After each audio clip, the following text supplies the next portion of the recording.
Hey, welcome into Candlestick Chronicles, a 49ers podcast on the Blue Wire Podcast Network. I'm Kyle Madsen. I write about the 49ers over at NinersWire.com, part of the USA Today Sports Media Group. Joining me right now, right here, is Chris Biederman of the Sacramento Bee, and we are live on YouTube for the first time ever.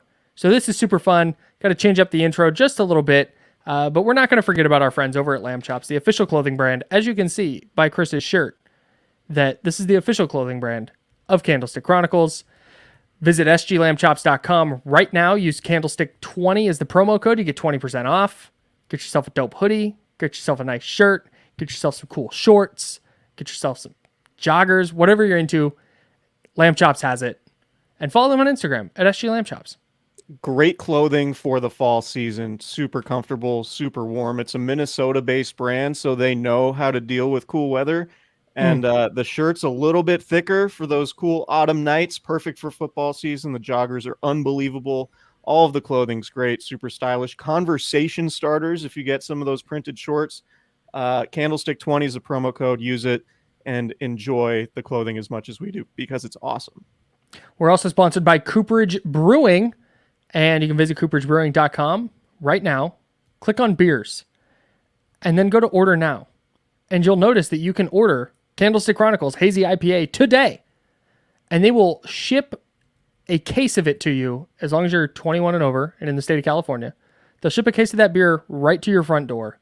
It's the best way to acquire beer. Obviously, somebody 21's got to sign for it, but it's the best way to acquire beer. That's all you have to do is sign for the package, and then there's 24 cans of delicious, crisp Candlestick Chronicles Hazy IPA just in time for the start of regular season.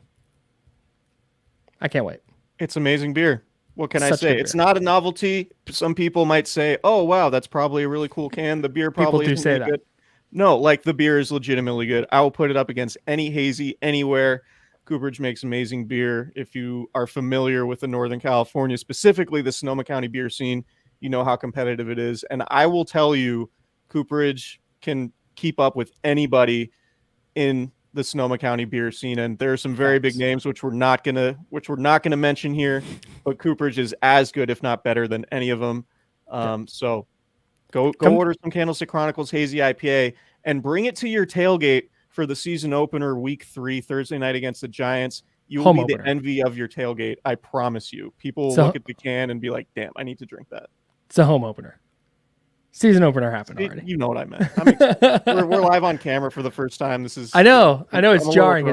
It's nerve-wracking. Our event out at Cooperage Brewing in Santa Rosa is at 7 p.m. on Saturday, September 23rd. We have a guest confirmed, and we're working on a couple others. So there will be guests out there, people talking 49ers, drinking beer, having a good time. So make sure to be out there 7 p.m. Saturday, September 23rd at Cooperage Brewing in Santa Rosa. Can't wait to see everybody there. All right, let's talk about the 49ers.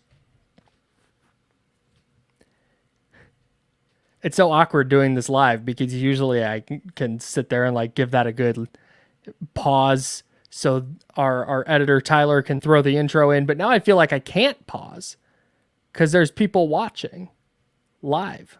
This is so scary. Conceivably. I'm not going to go on the live stream on YouTube as we're doing this on StreamYard just because I don't want to look and see like 3 people. But, you know, like we're going to get more comfortable with this. We're going to start doing this more often. We're going to have takeout videos. We're going to do the whole YouTube thing. And we probably should have been doing it a long time ago, to be honest. But you and I are both pretty busy individuals, I would say. And but now we're ready. We're ready to get it going. We talked about this time in. Like the day after I got laid off. We were like, hey, now we have time to like commit to video stuff. And then I didn't have a job for 6 months. I was like, I'll get to it. Yeah. And now I have a job at ESPN 1320 in Sacramento. At some radio station. Sacramento's sports leader. No big deal. Well, let's get to it, man. This is fun. This is very exciting. Obviously a new opportunity for us to hopefully grow and expand our listener base, or I guess have a viewership base for the first time, which will be fun. And eventually we'll probably get into like social media, have a Candlestick Chronicles, TikTok, and Instagram and all of those things. On StreamYard, it turns out you can just add music. Turn that off, but yeah, man, this is going to be fun. I'm looking forward to it. Same. Well, we should probably talk about the 49ers since we're here. Probably. That's probably why the people want to. Ian Book worked out for the 49ers on Tuesday. is Sam Darnold getting traded? Chris, what a way to open up our YouTube channel with I'm this bombshell of Ian Book news. Shout out to Oak Ridge High School in El Dorado Hills, Yeah. just east of Sacramento. Ian Book, good way to start our next chapter. an alum. No, so it's funny because I think what people like to do is see workouts on a Tuesday and just assume that it means something really meaningful, like the Niners are going to trade a quarterback to the Jets just because they're working out Ian Book. Guys get worked out every Tuesday. It's just something the scouting department does, so they have intel and information on players. So they can, if they were to deal with an injury at the quarterback spot and then have to sign somebody, they would say, oh, we saw Ian Book work out. We know what type of shape he's in. We know that he can physically do what we would need him to do. So it's most of the time it's a recognizance exercise, right? And I'm not like ruling out something weird happening, but and our buddy Nick Wagner, shout out to Nick, who's getting a nod early in our YouTube careers here. He gets one per show. He mentioned that in the group chat that it's probably likely they organized this meeting well before Aaron Rodgers got hurt on Monday night, and if it makes sense, right? Because Ian Book probably didn't fly in the middle of the night. He probably didn't fly in Tuesday, and they probably didn't have him work out like fresh off the plane Tuesday morning. It's more likely he flew in on Monday, got a good night's sleep, and then came into the facility on Tuesday, and that was going to happen regardless of Aaron Rodgers tearing his Achilles or not, right? So he flew in on Tuesday and just on the tarmac, they were like, throw these footballs. How's he look? Don't even turn off the plane. He might be going back. Right. And the 49ers also worked out a handful of receivers too. And so it's possible that they might have wanted to look at a receiver, in which case you would need a quarterback to throw him the ball or throw that receiver the ball. So, right.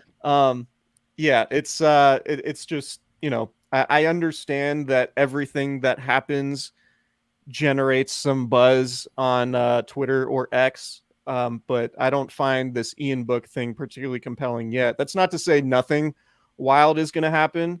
But, in my opinion, I think this is probably just normal procedure. So Marco's here in the YouTube chat. I can say that now. That's so fun. He says they're going to trade Brandon Allen. See, that's what, so Chris, like you said, they didn't organize this with Ian Book on the fly.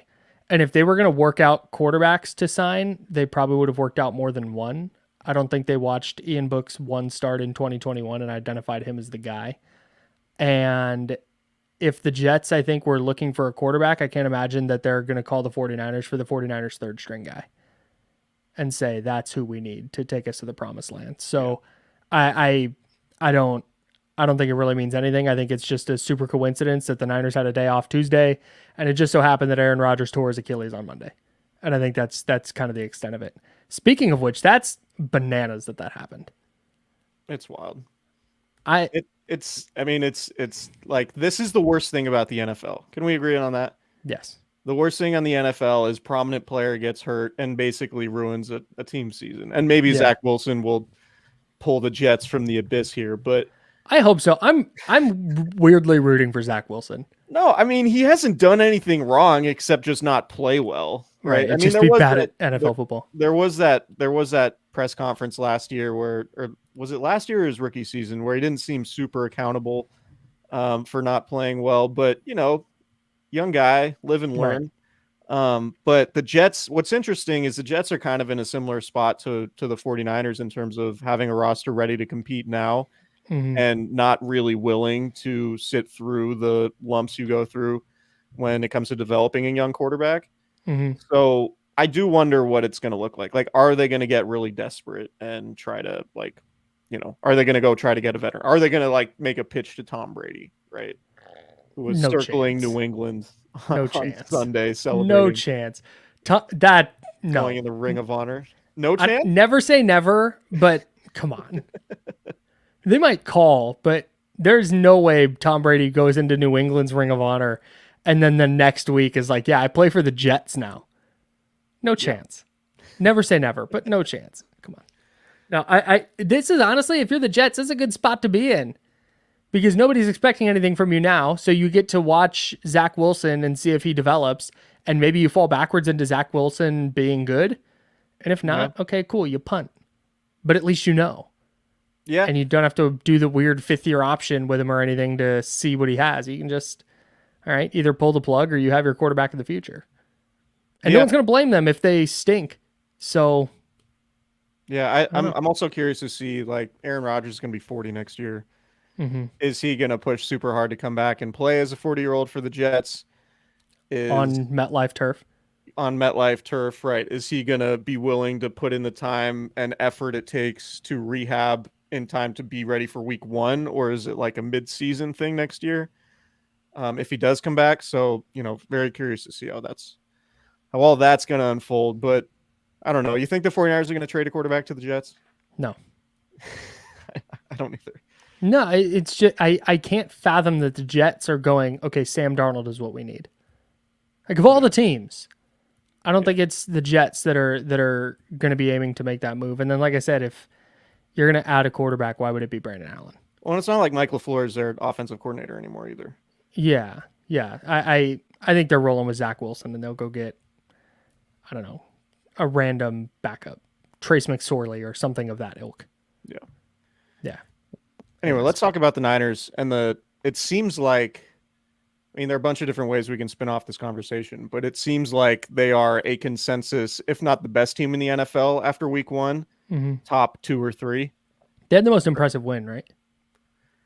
Yeah, like, depending on how you feel about the Giants. Like, if you think the Giants are just really bad and were completely fraudulent last year, then you probably think less of the Cowboys win. But the Cowboys win, just given how dominant they were, I would put up there with the Niners. And then the Eagles winning on the road in New England, it wasn't pretty, and it certainly looked like New England had their chances, but it wasn't as convincing as what you saw from the Niners in Pittsburgh, because I think Pittsburgh and New England are probably on equal footing in terms of like how good we think they are coming into the season. Would you agree with that?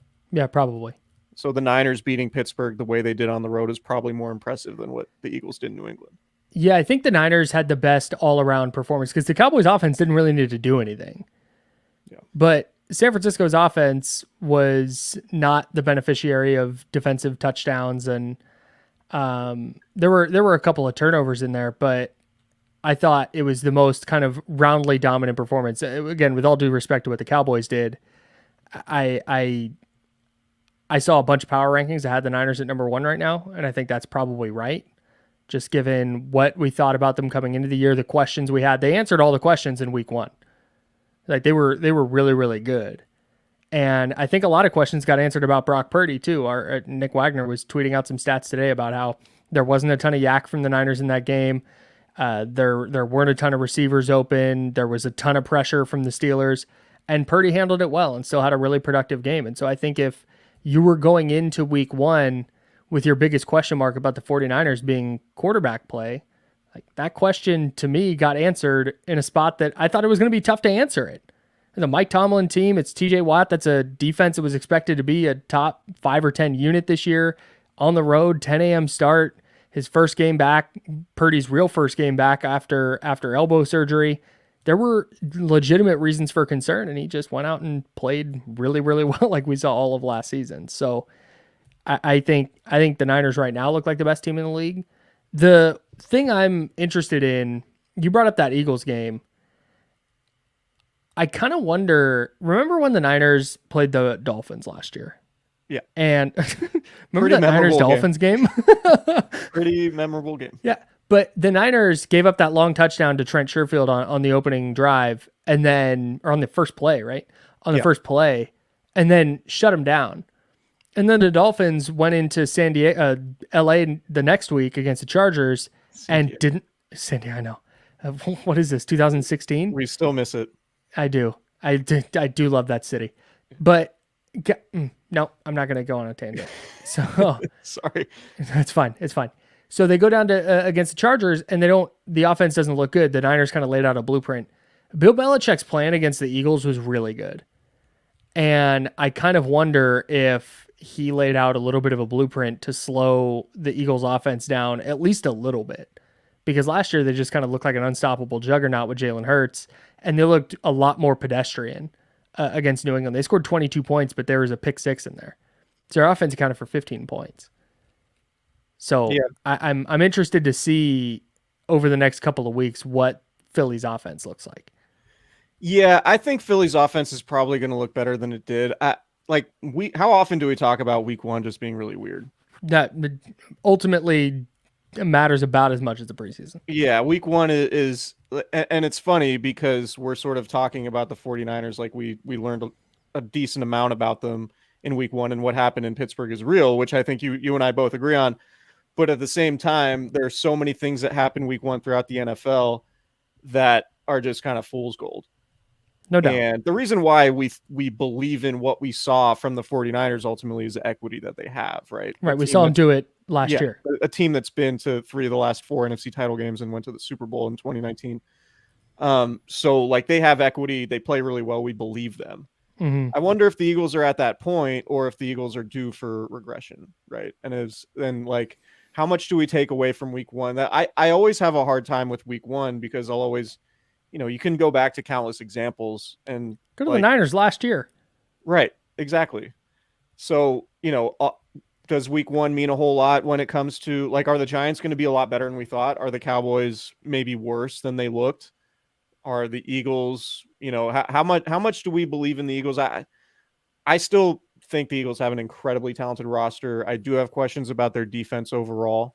Mm-hmm. And I do wonder what it looks like if the Niners get to play them at full strength with Brock Purdy, being healthy. Can we go back to Purdy for a second? Because I have a Purdy take. Oh, if Purdy played on the East Coast and Purdy was 6'5" or 6'4", he would be the headline of the league. He would be, is this Tom Brady 2.0? Is this the next diamond in the rough, elite quarterback who wasn't drafted in the first round? And it seems like a lot of the punditry, not all of it, but a lot of the punditry is like, Brock Purdy's just kind of the point guard, just kind of running Shanahan's offense and not really doing anything special. And I'm not trying to be the guy who's like, give the quarterback of the team I follow respect. I'm not trying to do that. But I think the more people, like my prediction would be the more people watch Brock Purdy, the more impressed they're going to be. Because that's what it's been for me, right? Like the more he does things like he did on Sunday in Pittsburgh, it's like, oh, he's not just us, running Kyle Shanahan's offense well. He's like making plays outside of structure. He's avoiding pressure within the pocket and keeping his eyes downfield. He's finding open receivers and even throwing them open before they are open. Yeah. Right. Like he's doing advanced quarterback type things. He's playing real life adult NFL quarterback and doing it at a pretty high level. And all the numbers indicate that. Yeah. But I think nationally, a lot of people are just slow to pick up on it because they just assume, oh, he's Kyle Shanahan's quarterback. He can run it well. He's probably something like Kirk Cousins. And maybe he is.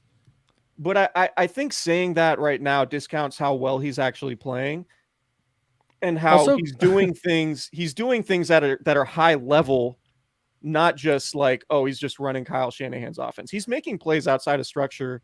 Yeah. And he's running away from defenders. Like a lot of people are like, oh, he's small. It's like, yeah, he can actually move pretty well. Yeah. So I think as time goes on, if Purdy keeps playing at this level, he's going to catch on as like, no, he's actually like a plus quarterback. And I think that leads into what we're going to talk about with what Micah Parsons had to say this week. Yeah. Yeah. I definitely want to get to that, but I think it's already happening a little bit, but there's still, I think, like you said, a perception of people who don't watch necessarily. And that's fine because when you cover the NFL nationally, it's really hard to intently watch all the games. Yeah. And so with the 49ers, you just go, okay, Brock Purdy is just whatever. It's point and shoot. That's what I've heard. It's a point and shoot offense, which what offense isn't, but that's a separate thing. But there's, you just talked about all the out of structure stuff he's doing. It's the way he maneuvers in the pocket and creates throwing lanes for himself. There was a play against Pittsburgh where he started to throw it, not a pump fake, but he started to throw it. And then as TJ Watt fell back into that throwing lane, anticipating the throw, Purdy pulled the ball down, reset himself, and hit Christian McCaffrey in the middle of the field. That's not Kyle Shanahan. That's a quarterback recognizing that the throw was going to get intercepted. Like it's the exact kind of play Jimmy Garoppolo hits the top of his drop and just lets it rip. and he hits TJ Watt in the chest. And it's like, what happens on that? How does that happen? And it's because he's doing the point and shoot offense. Brock Purdy is doing that at a little bit different level. And at some point, something's got to give, because you can talk about EPA, you can talk about all these peripheral stats that say, Nick Mullins was good in this offense and Jimmy Garoppolo was good in this offense. And first of all, Nick Mullins threw for a lot of yards. He was not that good in this offense, but that's a separate thing. And the fact of the matter is the Niners have never put up points on offense like this. They've scored 30 since week 13 of last year. It was 6 games Purdy played in this one, and they've scored 30 in 5 of them. First quarterback in a long time to have 6 out of 7. Yeah, first quarterback in a long time to have multiple touchdown passes in his first 6 regular season starts. Ever. Yeah. So only first quarterback ever only one. First quarterback ever to have a quarterback rating of 95 or better in his first 6 starts. And that's not to say he's not in a phenomenal situation, right? With the skill players around him and Kyle Shanahan pulling the strings and all that. But like, we're going to get to a point where the conversation around Brock Purdy is going to turn a corner where, no, he's not just like this dude operating Kyle Shanahan's offense and just being a robot. Mm-hmm. Like, he's actually playing quarterback at a pretty high level. Yeah. And I honestly, like, I'm not saying that to like shill for Brock Purdy, because I've been I've gone into this season being like, there's a real good chance he regresses, because most quarterbacks do. Yep. Right. But like, to come back and play as poised as he did and look as calm as he did, and just have that type of command of the offense without any offseason, coming off elbow surgery and playing confidently, and even having his arm hit, or at least like passes hit as he throws it a couple different times in that game, and him to seem relatively unfazed by it. I mean, it's all impressive stuff at this point, and I'm not trying to anoint him as like some Pro Bowler or Tom Brady or whatever. Sure. I just think a lot of people are still tied to the fact that, like, oh, he was the last pick in the draft, he almost went undrafted, he must not be that good. And it's like, man, I think we got to get to a point where we stop thinking about where he was drafted and just look at the way he was playing football. And I think you could objectively say, just watching him closely and watching the way he's playing football, he doesn't look anything like a 7th round pick. Just like, aside from his height, aside from his arm strength, just watch him play football and know what you know about what good quarterback play is and isn't. And he's playing quarterback at a really high level, and a lot of teams would draft a guy playing at that level in the first round. Do you think if the 49ers called the Steelers right now and said, we'll trade you Kenny Pickett for Brock Purdy straight across, would the Steelers do it? Yeah, I think so. I do too. And they were in the same draft class. Kenny Pickett was the first quarterback taken. So I'm with you. I'm still, can Brock Purdy with a minute and a half left, down 4 in a playoff game, lead them down the field to a touchdown? TBD. Yeah. But no, that's the question. I'm with you 100% on that. Yeah. Like I always go back. I've said this a million times, I feel like. But the 2021 NFC title game, the Rams tied that game at 20 and then took the lead 23-20. And Jimmy Garoppolo had the ball twice with an opportunity to put that game away. And they went backwards. And that's this scenario where, okay, at some point that's going to come up. At some point, your quarterback is just going to need to be a quarterback and go 4 wide and make some throws. Can he do that? And that's, again, TBD. I'm not writing him off and saying he's not good because of that, but that's kind of that's the last question I have. I have no further questions on Brock Purdy. He completed 80%. Well, I mean, yeah, but I would say that for anybody. Yeah. He completed 80% of his throws into the intermediate area of the field last year, which is an insane number.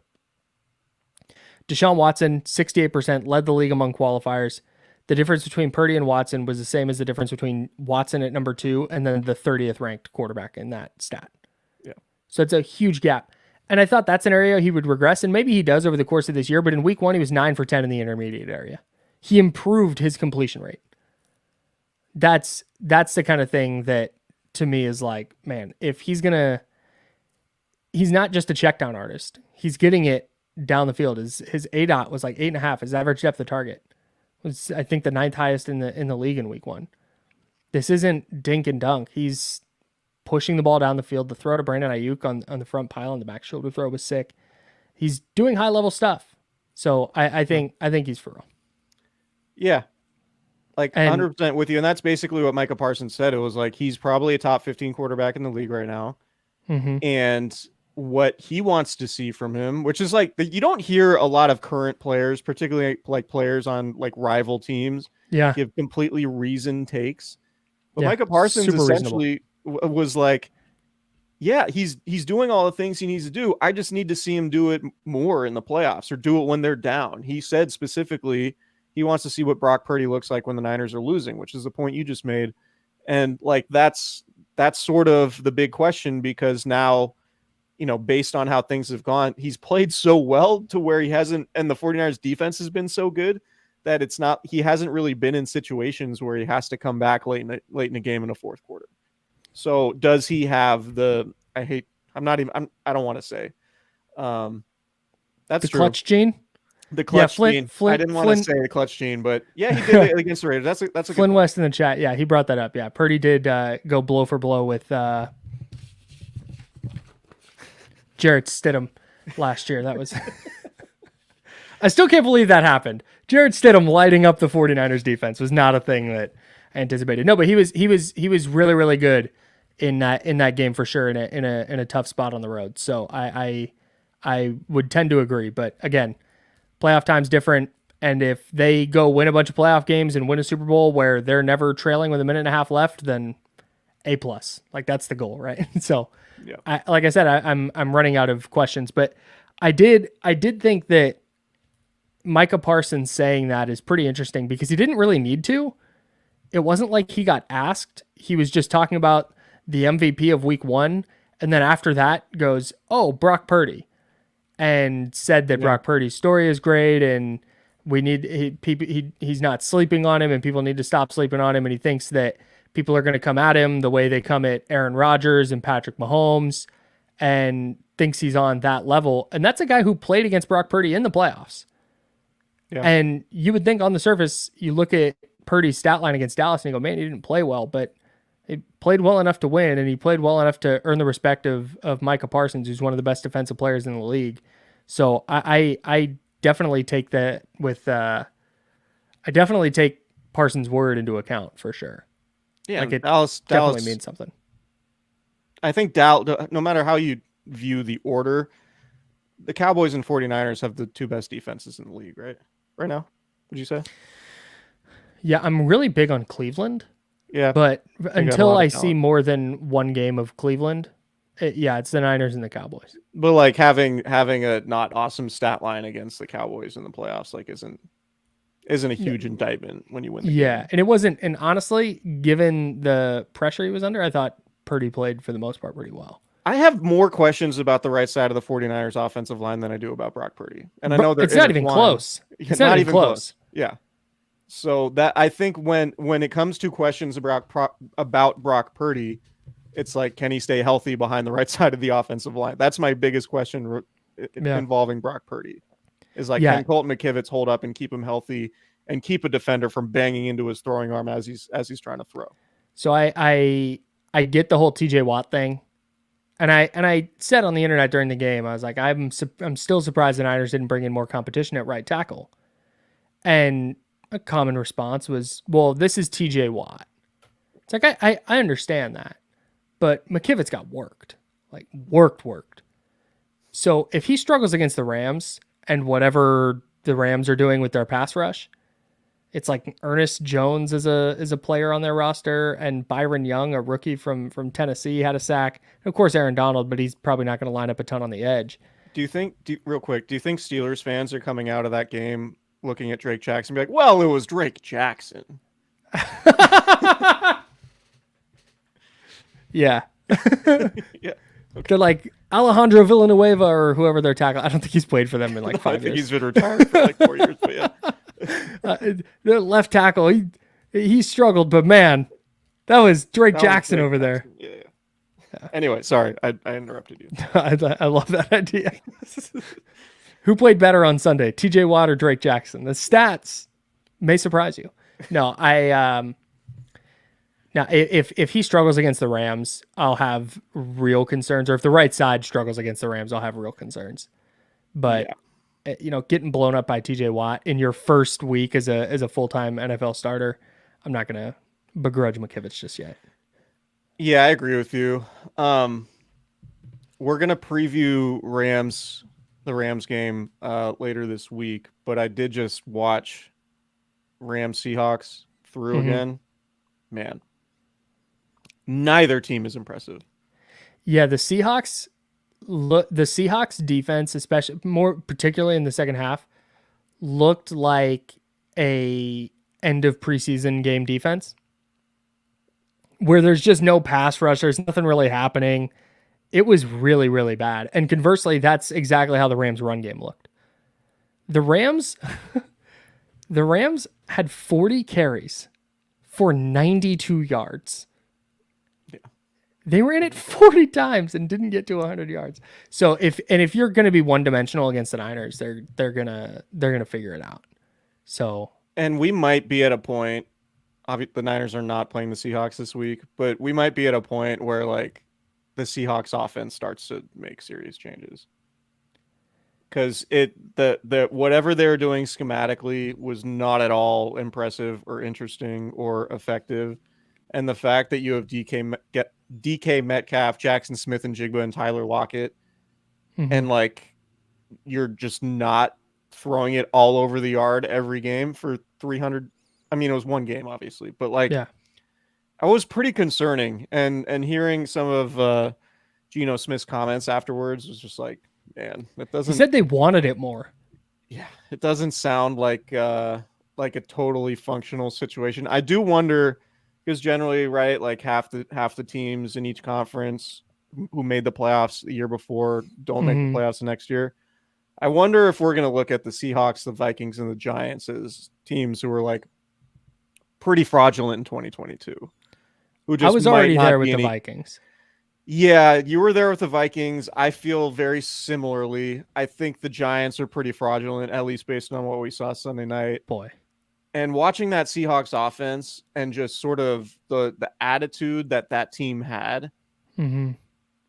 Oof, man. Like it's looking like it could be ugly for them. And maybe they bounce back and go win in Detroit. Who knows? Sure. But and if they do that, it'll be right back on track. Yeah, they'll be right back. But that was not at all an encouraging performance from the Seahawks. And especially when their offense wasn't good in the second half last year. Right. Like Geno Smith regressed a lot over the last 7 or 8 games. Yeah, I watched the game to try to like get a feel for the Rams because the Niners are playing them this week, but I came away from it being like, man, the Seahawks look terrible. And so yeah. I didn't watch that game coming away with any strong feelings about the Rams other than like looking at the roster, which I knew before that game, that like, man, the Niners are just miles ahead of the Rams in terms of roster construction. Yeah. Yeah. It's not close. The Rams are in the midst of a full rebuild and the Seahawks are doing whatever they're doing. They also, both their starting offensive tackles got hurt. And I believe their status moving forward is still TBD. So it might, I wouldn't be shocked if this winds up being a little bit of a long season for Seattle. Yeah. Agreed. But also it's week 1. So weird things happen in week 1. The Niners lost to the Bears last year, week 1, and went on to the NFC Championship game. So Brock Purdy was a third string quarterback. Yeah. Who was the Seahawks third string quarterback? Do we know? I don't even know who the Seahawks backup quarterback is, bro. Is it still Drew Lock? Seahawks depth chart. Oh, it would have to be, right? I think he's definitely their backup. Is Charlie Whitehurst still there? Clipboard Jesus. They have 2 quarterbacks on the 53. Drew Lock is the backup quarterback. Okay. Do they have anybody on their practice squad? I need to know who the Seahawks practice squad QB is before I make any sweeping declarations about them as a program. Maybe that's Ian Book's next workout. Oh, you think the Niners are going to trade Ian Book to the Seahawks? That's what they're doing. The Niners are like, I don't think the Seahawks believe in their quarterbacks. Let's hoard all the available quarterbacks. The Seahawks do not have a quarterback on their practice squad, so they have two quarterbacks in their building. Wow. So, all right, party on. I have nothing else to say on this midweek podcast. Yeah, we very much appreciate the few people who have hung with us on this live stream. Yeah, this has been cool. this is going to be much more of a regular thing. We're going to start doing this after games, depending on, whether or not we attend the games. But obviously a significant portion of the road games we'll hop on this right away after games end, with our scorching hot takes. Please subscribe to the YouTube channel. That helps. Candlestick Chronicles podcast. At Candlestick Chronicles podcast on YouTube. Subscribe to us wherever you get your podcasts, on Apple, Spotify, wherever else. And don't be afraid to hit the thumbs up button. We're just doing the YouTube hawking here. We just have to. Oh no, I love this. I love this for us. Have to get the metrics up. Have to improve the algorithm. So look, just do us a favor. Hit the thumbs up button. That would be great. Give us 5-star reviews if you listen to our podcast anywhere else. And yeah, we appreciate everybody hanging with and all the support as always. We've been running for a long time, and frankly, streaming video has been way overdue. But I'm glad we're here, and this is going to be a lot of fun. And the visuals, we've all kind of just, Kyle specifically has kind of thrown this together, and we're going to do, hopefully visually it'll look more, and the production value will be a little bit higher as we go along. But no, I think we're starting from a good spot here. I know you were being nice, and I really appreciate it. But Kyle specifically threw this together. Just nah. This bullshit Kyle has. He just threw it together. It's good. No. It looks good. No. I'm joking. It looks and good. Yeah, so definitely ditto everything Chris said, and we love the idea of having a chat here and being able to interact. So if you guys subscribe when we're live, it'll show you, and it'll pop up on your feed, and you just click on it, and we'll be in here doing pods, man. Super excited. So subscribe, rate, review to the pod wherever you get your podcasts. Subscribe to the YouTube channel, youtube.com/Candlestick Chronicles podcast. You also just search Candlestick Chronicles, and it's one of the first thing that comes up on YouTube, which is super dope. So thanks everybody for watching, listening, and we will see you next time. See ya. Bye.